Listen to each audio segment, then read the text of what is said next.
My grandfather, my father, my brother all worked at Ford's.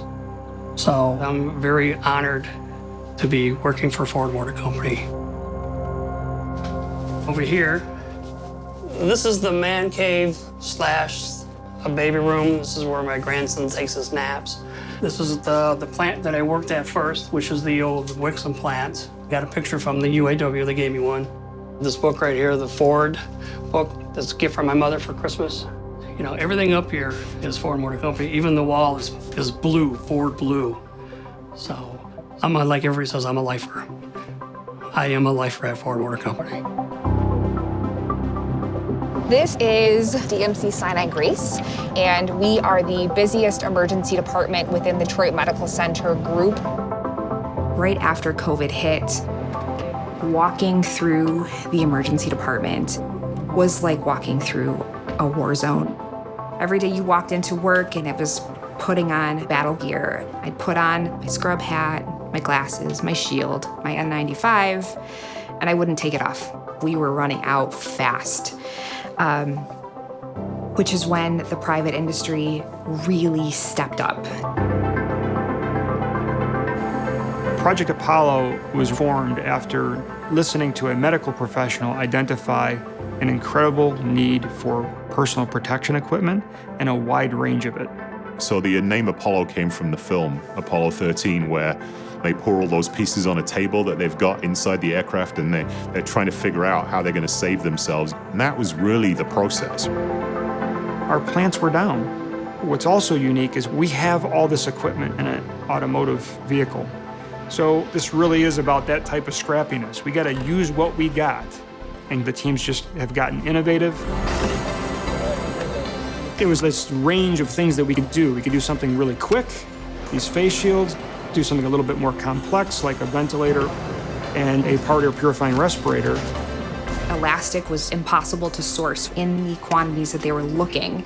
So Ford came up with a brilliant solution of using the weather stripping on car doors, which they had tons of. That's one of almost 12 million. It's been incredible, the fact that a company of that size was willing to pivot and flex the supply chain. We currently have an order with FEMA for 50,000 ventilators. We make F-150 pickup trucks at a rate of 52 seconds a truck. We need to make ventilators at a similar speed. One of the fundamental issues of this whole crisis has been time. There is no greater pressure because you're building a piece of equipment that's going to save somebody's life. Literally, the faster we go, the more lives that can be saved. So we didn't have a lot of time to make this stuff. And the amazing part was people from the UAW who raised their hand and volunteered. I'm Alvin Strong. I've been with the company 33 years. I'm not usually working with respirators. It's different. Yeah. And then it's for a good cause, too. That's one of the reasons I volunteered for. My name is Joanne Ritchie. I'm a production technician. My daughter's a nurse. The first nights after the COVID, she told me about her patients. She said she had a young girl had just lost her father. So when they asked me if I wanted to come back to work and make masks, I thought, why wouldn't I? You know, why wouldn't I want to support the people that their lives are in danger? My name's Curtis Brazell. I got 3 people on the front lines. So Ford called me up, and I didn't even blink an eye. I told my wife, I said, I gotta go. I gotta make ventilators. It was scary. My mom and I work in dental, which is one of the highest transmission fields, but when he called and said, they called and asked if I wanted to come and make ventilators, and I said yes, I wasn't shocked. That's just in his personality to always be the first guy there to help. I was just glad that strangers would get to have just a little bit of his kindness, even if they didn't know he was involved. I was really proud of my mom.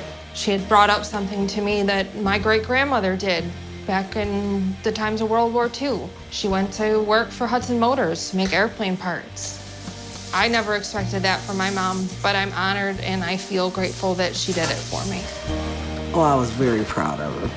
I was terrified at first, But I was like, you have to do it. A couple of people said, oh, you could have stayed at home and made way more money than going to work, you know. But it was just the proudness of doing something to help our country. I mean, I've grown up Ford Tough.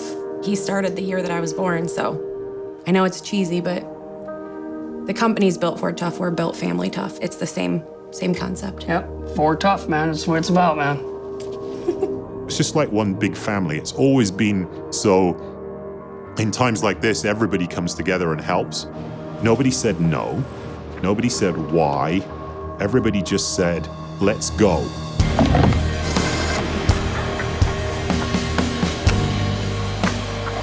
Everyone who's been on this project has volunteered to be on this project, and they have worked long hours in order to make it happen. I didn't have to volunteer, but I felt that it was for the greater good. You know, there's a lot of people in dire need of these masks. For me to volunteer, it was a no-brainer. If everybody said, well, I'm not gonna do it, none of this would get built. I couldn't just sit there at home and just collect money. Like, if I could do something positive, I wanted to do that. Everyone has stepped up, and it was lightning quick. Vehicle programs take years to develop. This got put in and running in 3 weeks. I've never seen anything like it. When we realized there was a shortage, Ford called us, said, hey, do you need face shields? And a short time after that, they came in with cases of them. It was truly a gift. Ford was the first that I know of in the nation to step in with PPEs. We didn't even have to go look for it. It just showed up here at the front door. It was a feeling close to Christmas morning. To see that truck pull up, boxes of incredibly necessary protective equipment, it was like an incredible gift.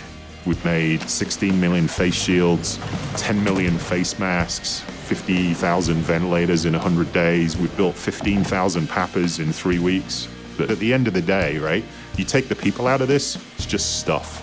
None of it comes alive until you put all those people in it. To get an email from a nurse or a doctor, it gave you goosebumps to know that that person got something that you produced. I'm very proud. Every time I see these masks on the news, I can say I did that. You know, I never served the military, and this was an opportunity for me to say, hey, I can do something for the country and for Americans. We focus on quality. So these things are gonna be built just like a F-150, a Mustang. This is my 30th year. What a way to end my career. I can say I actually did something to help mankind. Could not be more proud of the workers for stepping up as we have in the past. We've always been on the front line. You know, we did it during World War II. The UAW members stepped up, and that's exactly what we're doing now. I'm just so grateful to be a part of this. This is history right here.